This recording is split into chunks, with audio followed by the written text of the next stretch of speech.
is Maggie, and I run ADI Skincare. I am a pharmacist and a chemist, and this was my creation. What is your name, sir? My name's Tony. Tony, and? I'm Anna. Anna. What has been your experience setting up at community events like this? Yeah, so first of all, they're great. You have to kind of figure out what your market is. What's your niche? What do you want to tell people? What is your name? Cynthia. And what is your company and what do you sell? Cynthia Marie Boutique Market, and we sell apparel, we sell jewelry, gifting, and handbags.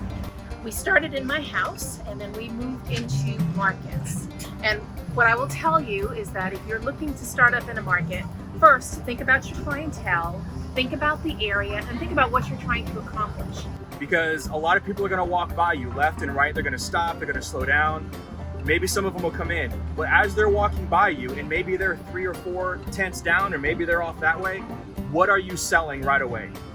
What's going to catch their eye? So you want to have that out front and center, right? So be who you are, but be about what you're selling. Customer service, number one, making sure that you're engaging with the customer, making sure that, and it's a fine line because you have to give enough, but not too much. Be prepared. When people come up, they're going to ask you some really oddball questions. Make sure that you know your product, whatever it is that you're selling, know it like the back of your hand. If you're selling a service, you got to figure out how to sell that. If you're selling a product, it's a little bit easier, it's out there. But you want to know who you are and what you're selling. Because if somebody comes up and they ask you a question that you can't answer, you lose your credibility with that customer. And speak from the heart. When those customers come up, they're looking at you as an independent artisan instead of a big box chain. They want to know what works for you. Tell them your story. Your story means more than anything. Also making sure that for us displays, making it appealing so that it looks like a storefront. I mean, instead of just being like a bunch of stuff compiled together. You gotta have a quick setup. We watch some people sit here and for over an hour, they're setting up, putting out every necklace, every piece of earring, every little thing that they have. We do our whole setup in about 20 to 25 minutes.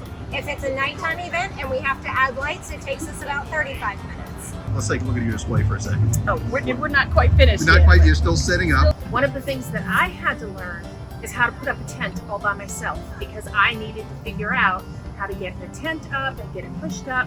And after a while, you play around with some things and you find some things that work and you find some things that don't.